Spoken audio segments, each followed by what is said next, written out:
Hey, what's up everybody, BDF 44 coming at you with another video. Alright, so had a good therapy session with Lydia. I think we got somewhere, you know. She was able to kind of dig in a little more to how I'm routine based, and then trying to figure out how to overcome the negative willfulness against whatever it is that I would otherwise not want to do, versus the times when I was able to overcome that. And usually what we came to terms with it came down to being efficient and deducting what would be the worst opportunity for me to otherwise experience, and how I would be able to take the lesser of two evils to avoid what would be the worst outcome. So that's kind of what we were kind of getting into, the gist of how my mind operates. She understands how systematic I can be, how routine based I can be, how intricate I can find a routine, and how quickly I can get accustomed to something being routine. Those are the type of things that we were kind of getting into, learning. How you doing, sir? Doing good, bro. You know, it's one of them situations where she was able to learn that about me.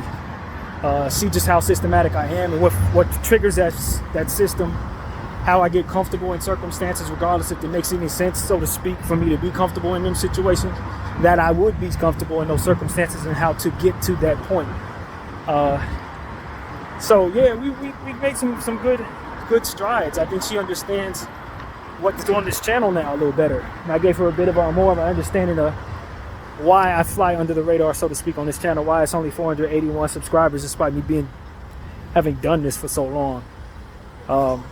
I told her, I was like, some of the conversations I like to have, I don't think it would be best for trying to grow the channel, but if I stay true to what it is that I've been doing, I can find myself in a lane, so to speak, that would allow a bit more flexibility for me to make changes within it.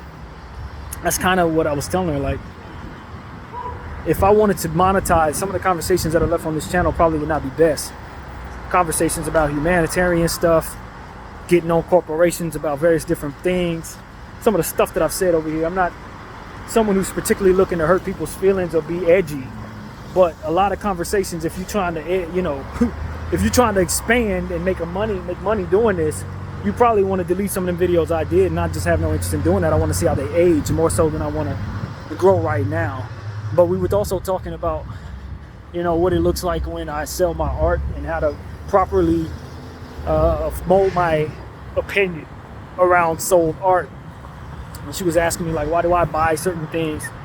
And I say, well, mainly because people sell them, you know, and it's understood and it's acceptable in this society to sell things. But I would otherwise like to exchange things or trade things, but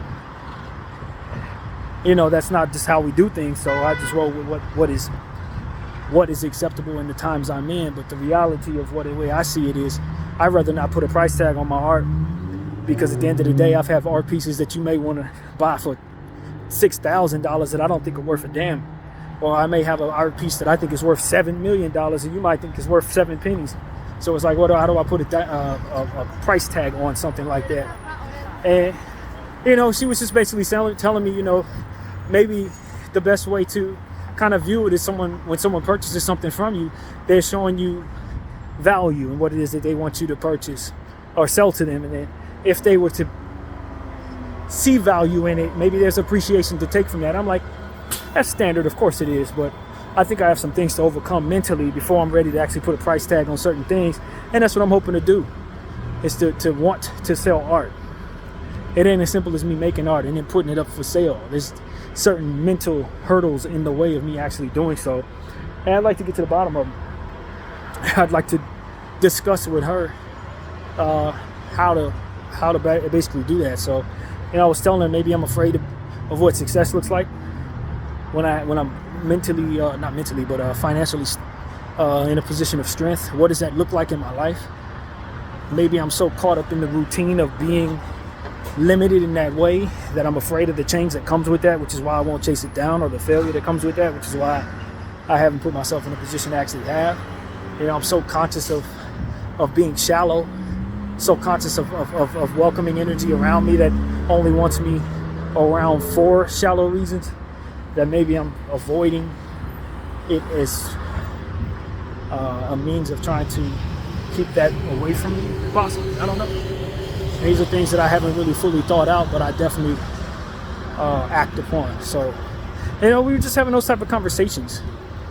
I didn't really get into as depth with that as I would like to, but we'll get to it on the 5th at 1 o'clock. If we were to do this next 2 weeks from now, it would fall right on the day I'm supposed to be coming back to the hotel.